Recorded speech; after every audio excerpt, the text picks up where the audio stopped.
Thank you for viewing this recording of a free event provided by Next Village San Francisco for our community. Next Village San Francisco is a local nonprofit providing services and support that empowers seniors to live independently in their own homes. We welcome people who want to keep connected with their community as members, volunteers, and supporters. We host 30 to 40 free activities and events each month for the public, and our members have access to our network of volunteers. Learn more and get involved at nextvillagesf.org. We hope you enjoy this video. And now I'm going to share my screen when I get to the right screen.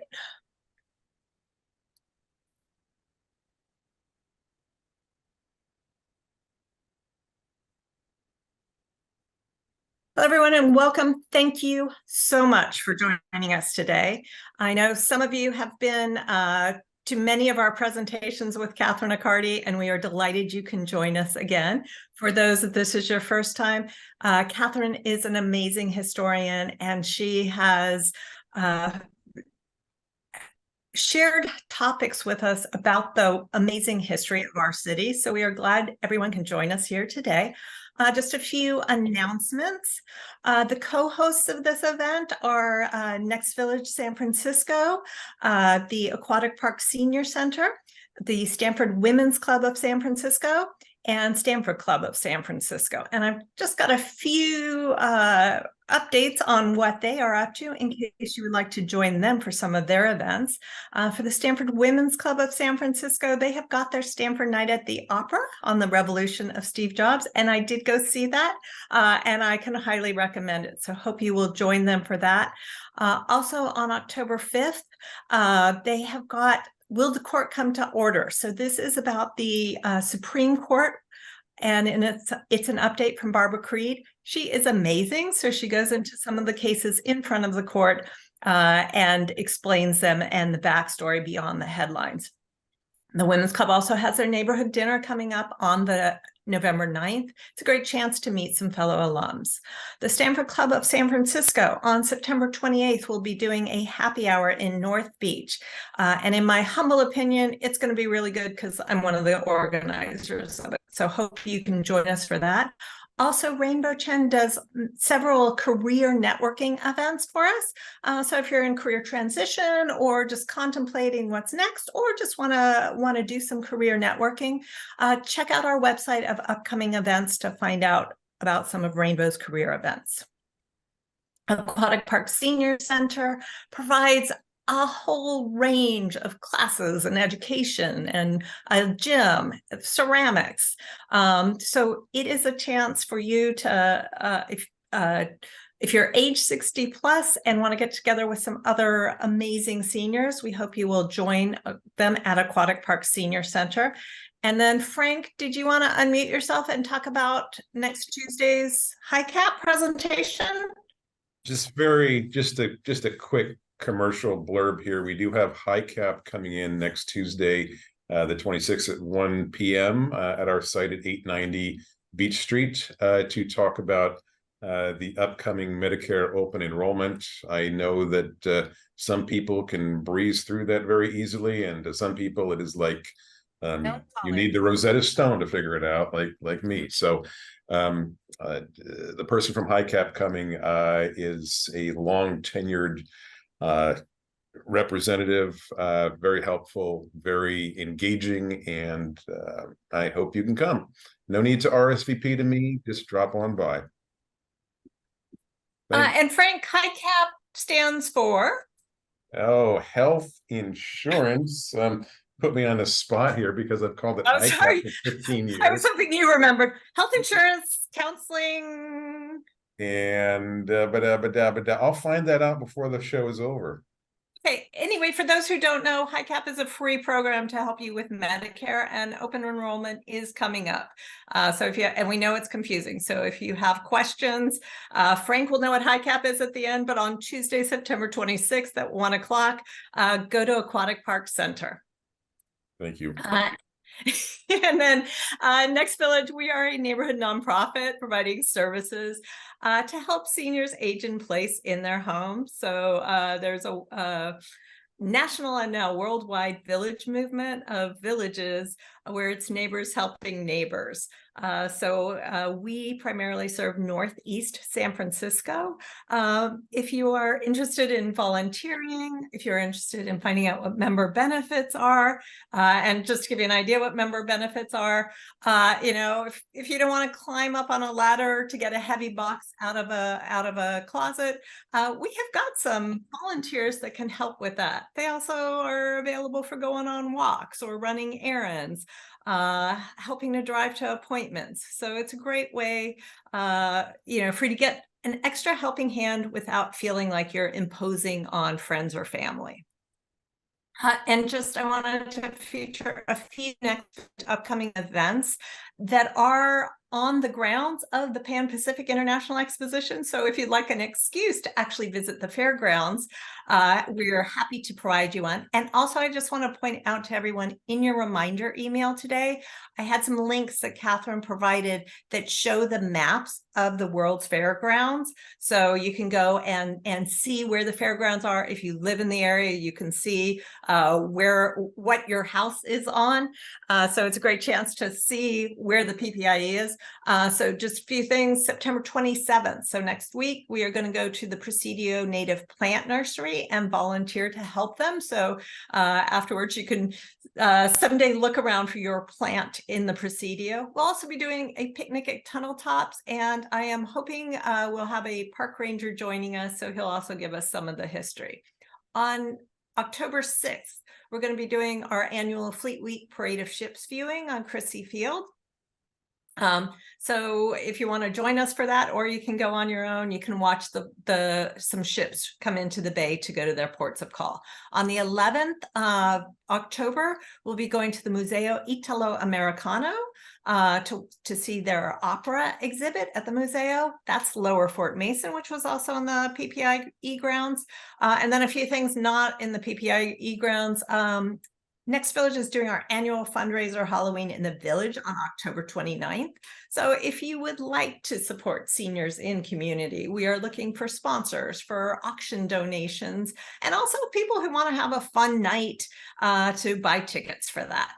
And then on March 22nd, 2024, I cannot even believe 2024 is coming up, but please save the date.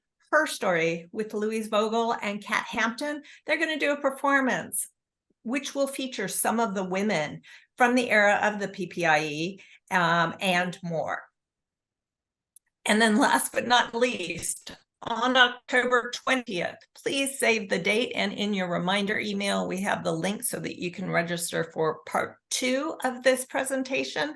So Catherine can explain to you on the different parts in this series. We will also be having a part 3. Housekeeping announcements, please remain muted so that everybody will be able to hear Catherine. If you have questions, please use the chat, or else after the presentation, we'll take questions. And as I said, this presentation is being recorded. If Catherine allows, it will be posted on the Next Village YouTube channel. And now, without further ado, I will stop sharing my screen. And I just again, have to say how delighted I am that Catherine Accardi does these San Francisco history presentations for us. So many times as we're running around the city, we forget about all the amazing history of the place that we live. And so Catherine opens our eyes, shares stories, amazing photographs, and so we cannot thank her enough. So if you can join me in a muted round of applause to welcome Catherine Accardi. Thank you, Donna. Let's do our share screen magic. And Donna, can you tell me if you are viewing the first slide? I am. You are good to go. Excellent. Okay, so welcome everyone. You are going to have your very own personal tour of the Panama Pacific International Exposition in parts 1 and 2. Today, part 1. A World's Fair took place in San Francisco from February 20th to December 4th, 1915. That would be 11 months when San Francisco welcomed the world, and they came. We are looking right now at the World's Fair, and now we know this area that you are looking at as the Marina District. The fair extended from the east, from Van Ness Avenue, to the west, the Presidio. It went south as far as Lombard Street and north to San Francisco Bay.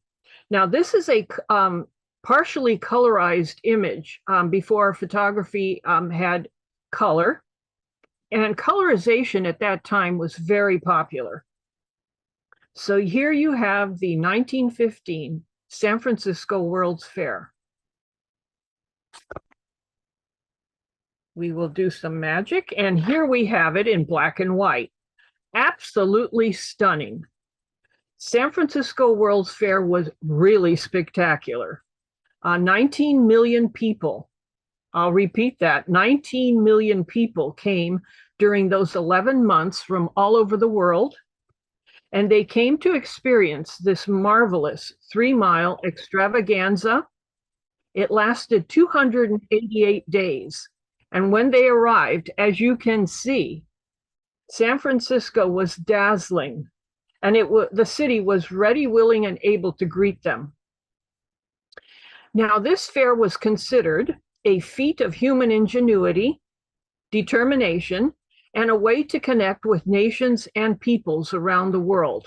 That is a wonderful thing. And the world came. And one of the most beloved structures, besides the Palace of Fine Arts, more on that later, and in part 2, one of the most beloved structures you see here in the center, that was the Tower of Jewels. And here's a closer look at that absolutely stunning. If you can imagine being there on site, just a glorious structure. And there were many of them, and we will explore them in detail in part 2 on October 20th.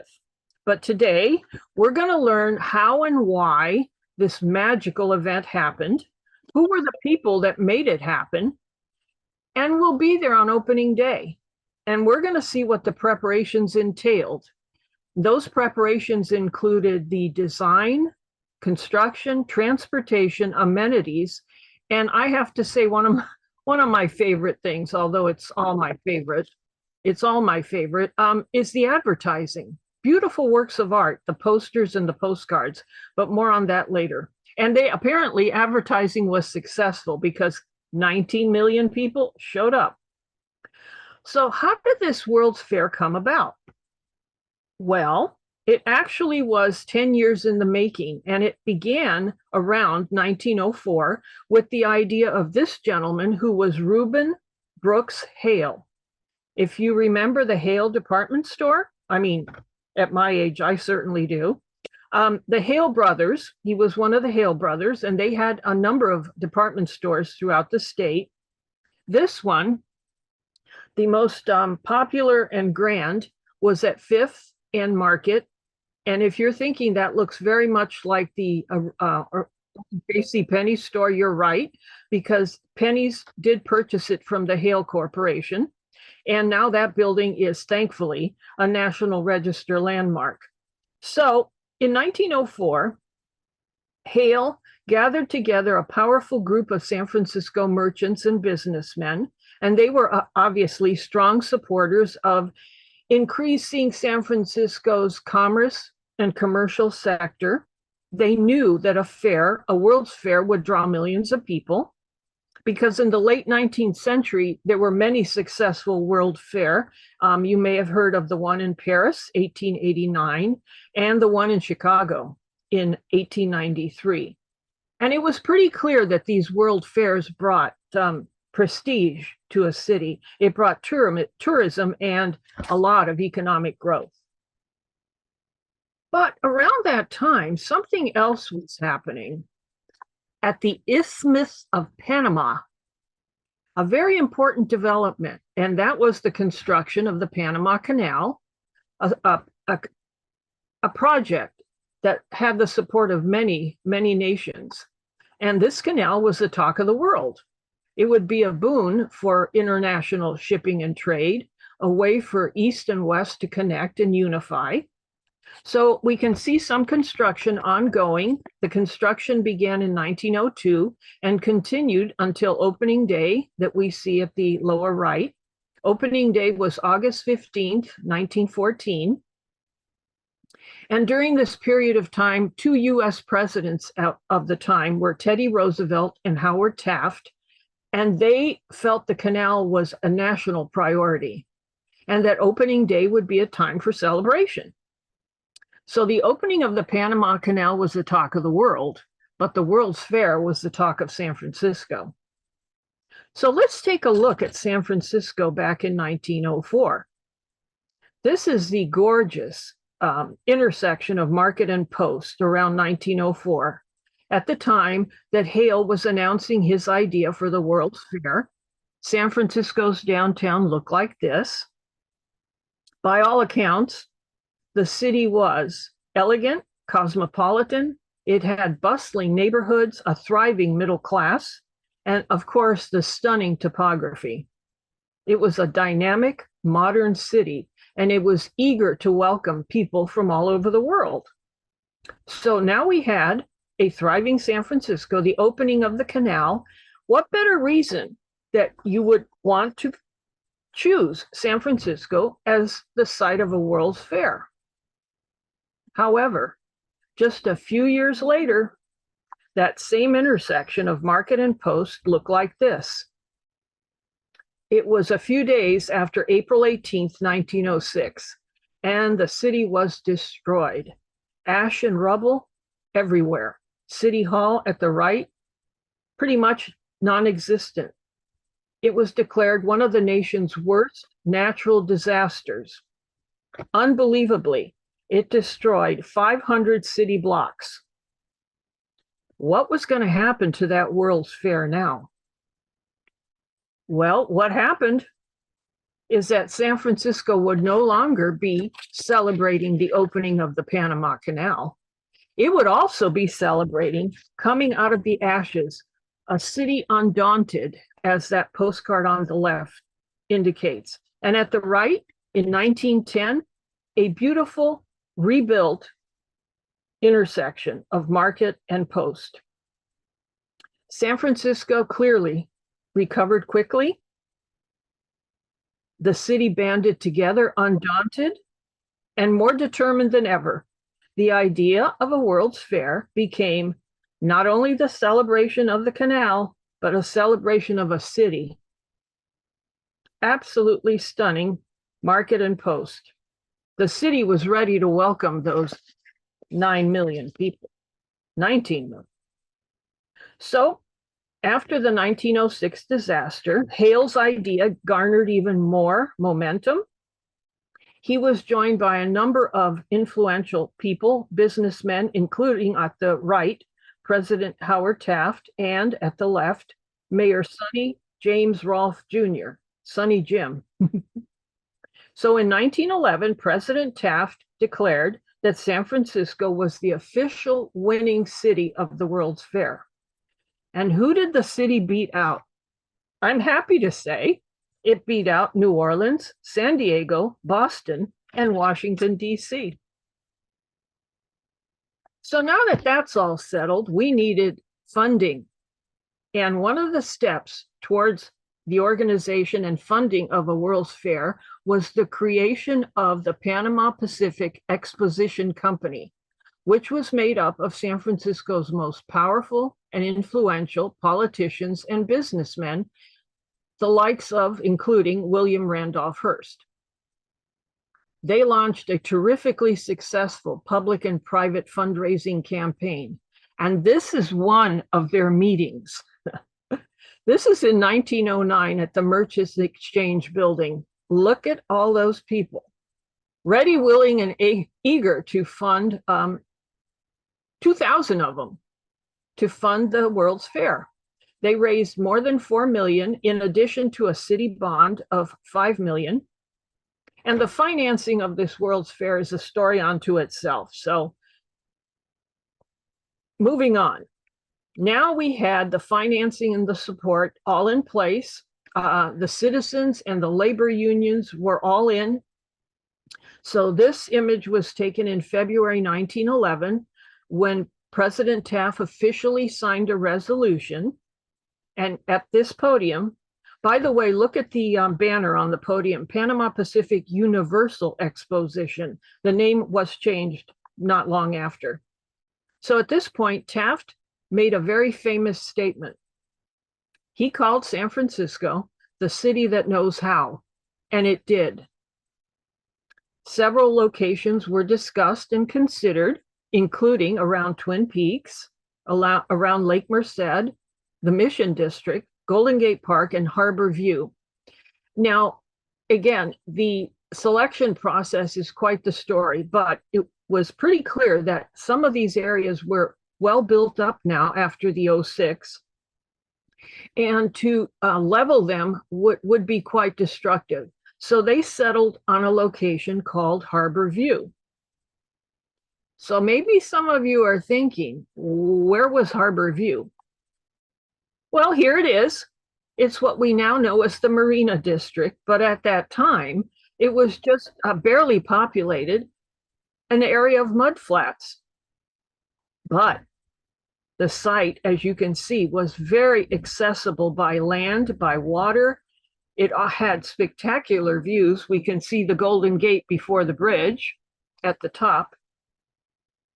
But it did have some concerns. First of all, of course, they had to dredge the bay to fill this in, which, by the way, I am told would explain why the Marina District is so prone to liquefaction during an earthquake. And we saw that in the 1989 earthquake.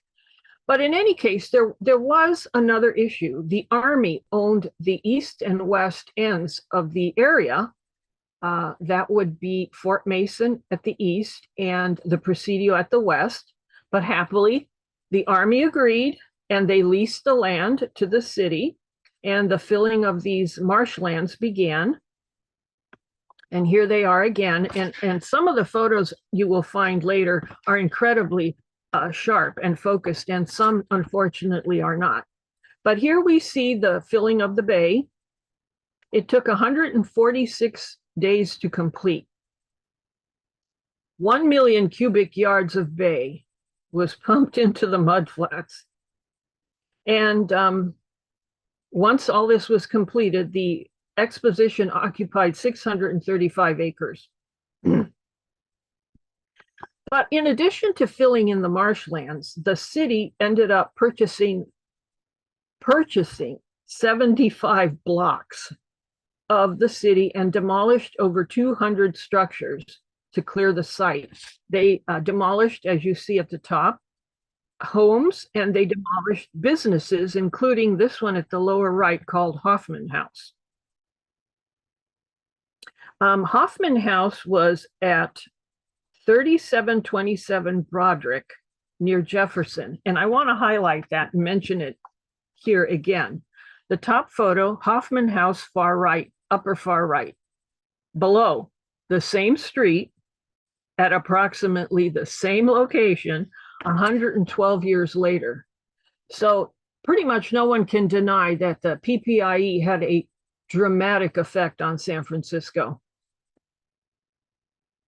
So what did it look like? Well, this is an early image called the ground plan. And what we can see here, and these images are available, just contact me. What we can see here is a preliminary plan, 5 main courts. They call them courts, areas. The Court of the Universe, the Court of Ages, the Court of Abundance. I love the names. The Court of Flowers, and the Court of Four Seasons. And each of them hosted different palaces and exhibits and innovations. And I'm going to quote from the National Park Service, quote, "The Panama Pacific Exposition Company assembled a team of the country's best and most experienced architects, designers, landscape architects, artists, and engineers to create a design worthy of an international exposition." And boy, were they successful. And here are 3 of the primary gentlemen. The exposition's chief architect is at the left, George Kellum. He graduated from Harvard, from the École des Beaux-Arts, and he was a principal in the design of the rebuild of the Palace Hotel. And here's another presentation topic. Also, George designed the 1938 Golden Gate International Exposition on Treasure Island. Another very famous architect in the center was Bernard Maybeck. He designed the Palace of Fine Arts. Quickly, after immigrating to San Francisco from Germany, he became quite renowned as an architect. And at the right, we have John McLaren. He designed the landscape for the fair. And in part two, I'm going to highlight another gentleman named Charles Moore, who was apparently the exposition president, and he was considered the driving force at that time. So here we have another lovely colorized image. Kellum laid out this classical symmetrical design of 8 exhibition palaces clustered around these courts. The Palace of Machinery and the Palace of Fine Arts were the flanking of the other palaces. And again, the shining centerpiece we see at the right was the Tower of Jewels. Take note. Amazing. This Italianate tower was adorned with 100,000 pieces of glass jewels. We'll have more on that in part two. And as you can see, the architecture and colors throughout, and these are very true to color of the time. The architecture and colors represented a Mediterranean feel. And most of the buildings were constructed out of temporary structures, constructed to last a bit over a year. So just for the fair, and they were constructed out of a wood and metal frame, steel frame, and they were covered in a material, believe it or not. It's not wood, it's not concrete, it's not marble. It was a material called gypsum, which is sort of apparently like plaster of Paris. And then it was treated to look like Italian marble. Oh, this is a stunner. And I'm using this image to speak about the chief of color. There was a chief of color who actually colorized some of the images. His name was Jules someone French, help me. Guérin, I believe, designed this palette. It was soft and harmonious. And the commissioned artists and workers constructed over 1,500 sculptures out of wood and wire and that faux marble material. And landscape architects shipped in 30,000 full-grown trees and hundreds upon hundreds of shrubs to create these absolutely stunning gardens. So onto the construction. At the top, I love this image. It has a sign on the truck. First load of lumber was arriving. And below, the first group of workers were arriving, and they did an excellent job. There was excellent planning and cooperation from the labor organizations. The fair actually opened on time and on budget. And I thought this was interesting to add. Look at the photo on the upper right. That is that mysterious tunnel. I know that I've tried to get over that fence several times, no success. That is the tunnel that goes through underneath Fort Mason, just near Aquatic Park, and below is that area. So how did the workers transport materials? Well, obviously they used trucks and ships and railroads, and one of the railroads was the one that ran along the Embarcadero over to the Aquatic Park and then through this tunnel to the fair site. So when you see this tunnel and you're at Aquatic Park and you see the railroad tracks, imagine the activity that was happening there over 100 years ago. The tunnel and the tracks were constructed in 1912, and it was the way to move most of the material from ships and ferries to the exposition site. And we have to I wish these were sharper, but we'll have more in part two. The workers, we have to applaud the workers. Here they are up on scaffolding. I don't see any safety equipment. They are high up. And at the right, we see them constructing an arch. That's the dome for the Palace of Architecture, which we will visit next month. So apparently the construction costs were around $15 million. And of course, I had to convert that to present day. And my conversion app on the website, I did not do this. It said that 15 million in today's dollars was 453 million. So that's a tidy sum. More construction at the top, and then the completed structure, the Palace of Machinery at the bottom. And this was opening day. Look at all the people. More on that later. Under construction, the palace, the Tower of Jewels. Like all the structures, it was temporary. Constructed of, again, a wood frame, some steel, with that fiber over it made to look like marble. And we see the completed structure, and in more detail in part two. Along with the Palace of Fine Arts, the Tower of Jewels were the two most beloved structures. Imagine tearing this down, but here we have the construction of the Palace of Fine Arts.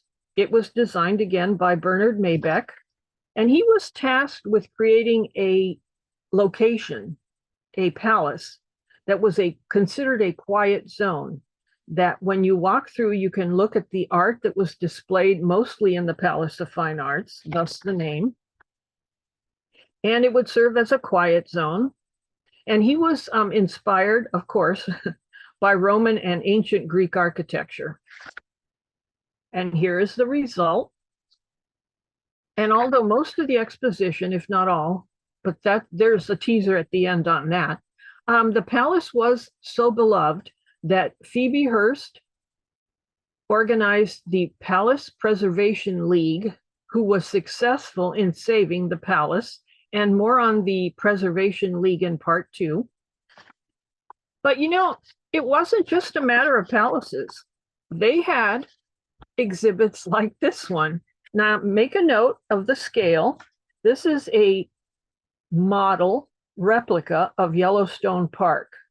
And for scale, look at the woman and the two children there at the forefront. You can see how massive they were. These were not tabletop little designs. And look at the scale on these statues that were being constructed. The gentleman, the lady and gentleman at the left, that is a massive structure. And by the way, that massive structure was called the French Trapper. So we have this fair under construction, and at the same time, this was happening, advertising.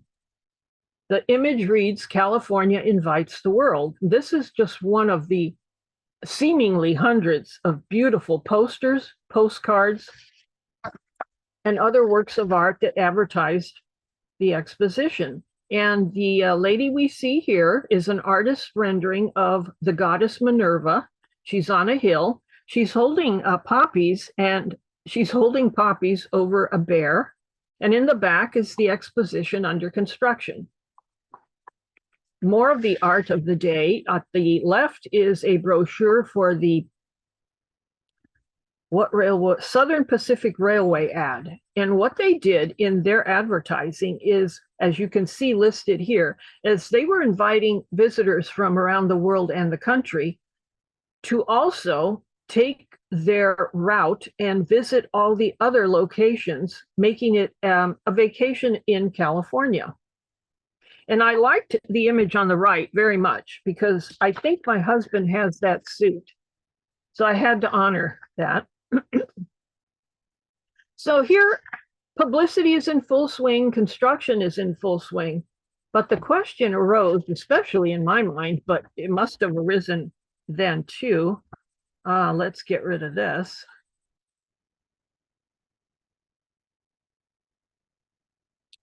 This is a terrific image.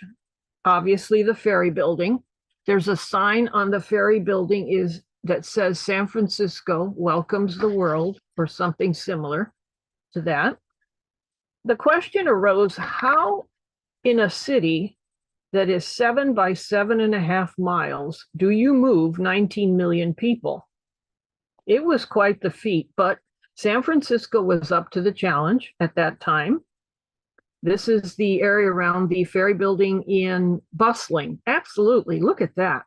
1915, and the SFMTA had this to say: the Expo, an understatement, I might add, the Expo had an incredible impact on the city's transportation network. No kidding. Wow.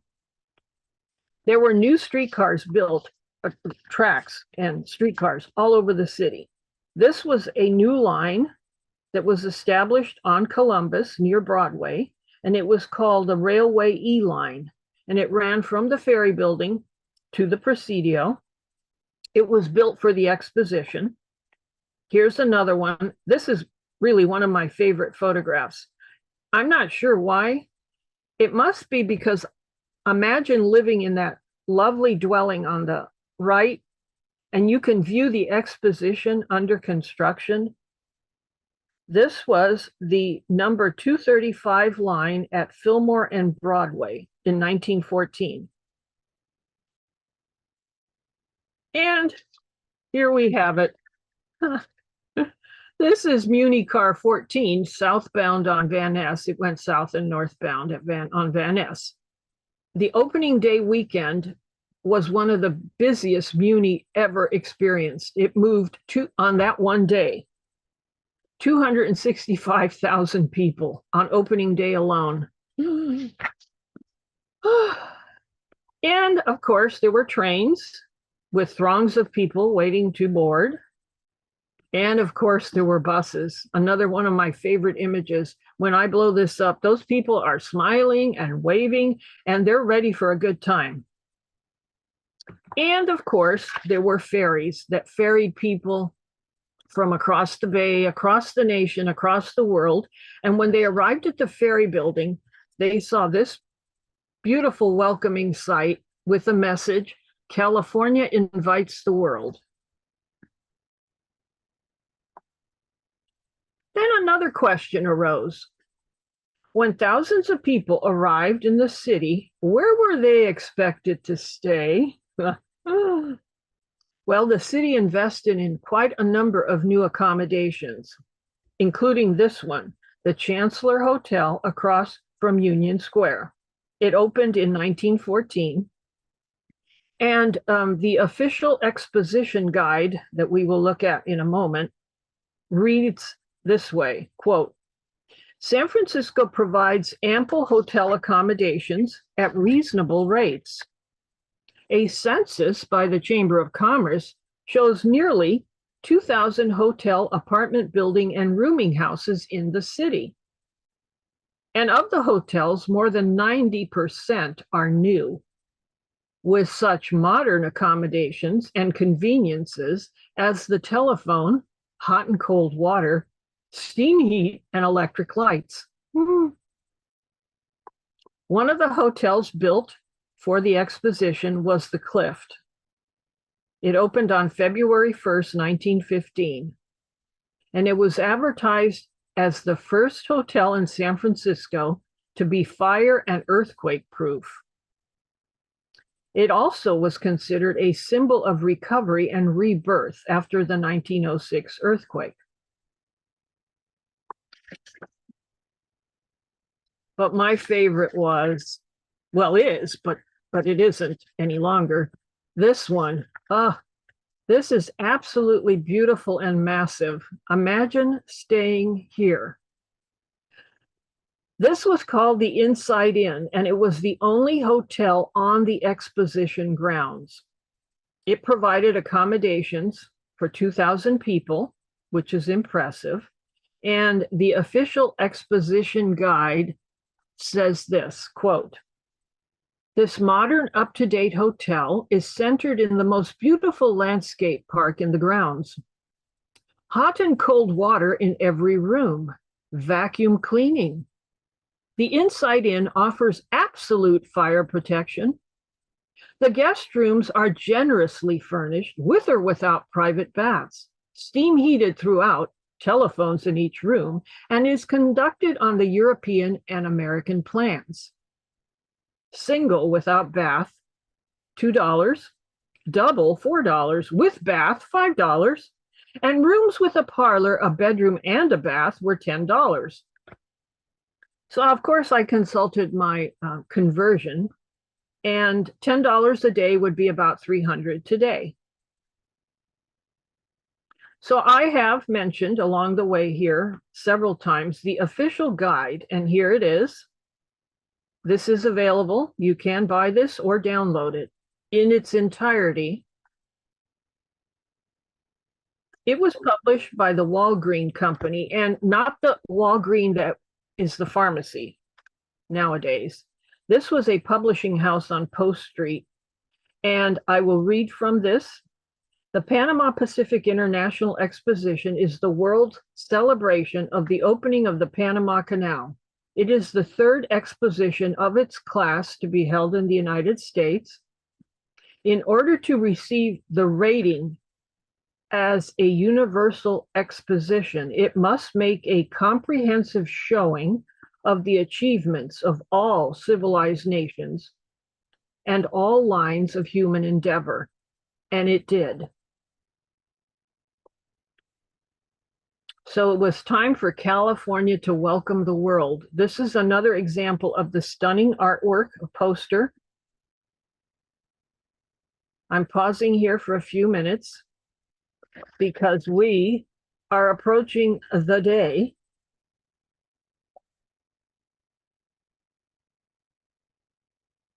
And here it is. February 20th, 1915, San Francisco looked like this, by all accounts, but not all accounts, by most accounts. It was a glorious and sunny day. Then I found one reference that it was raining, so I ignored that. I never saw one umbrella in any of the photographs. So it was a sunny, dazzling day. California Governor Hiram Johnson declared it a legal holiday. We are looking at 635 acres of wonderfulness. The buildings, they were designed to harmonize with the landscape. And here we have a comparison of the actual and one of the maps. The maps are available. Contact me.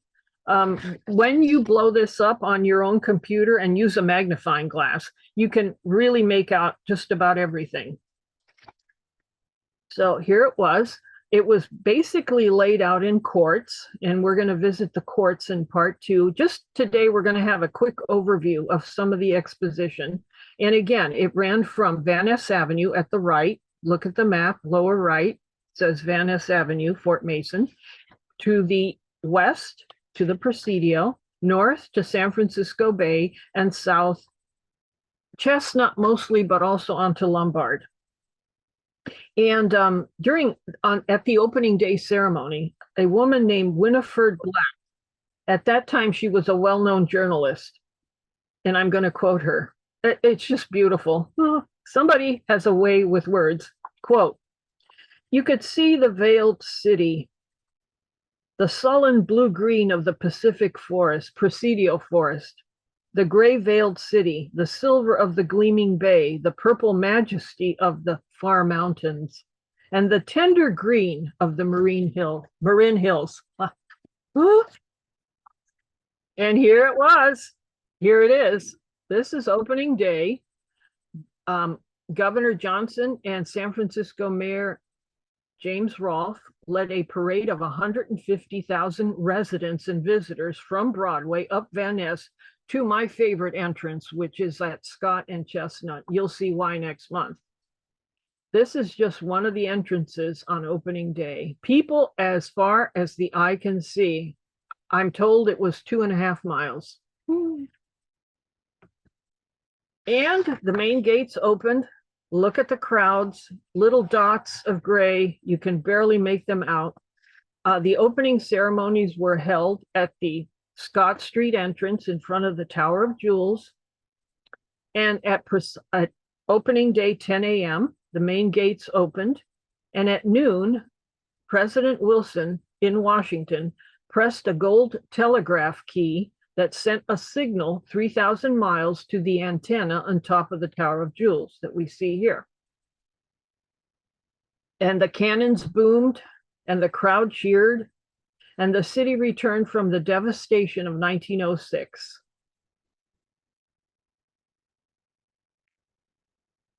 And just a few things that we will see in more detail in part two. A quick overview. There were 5 main boulevards. We see 2 of them here.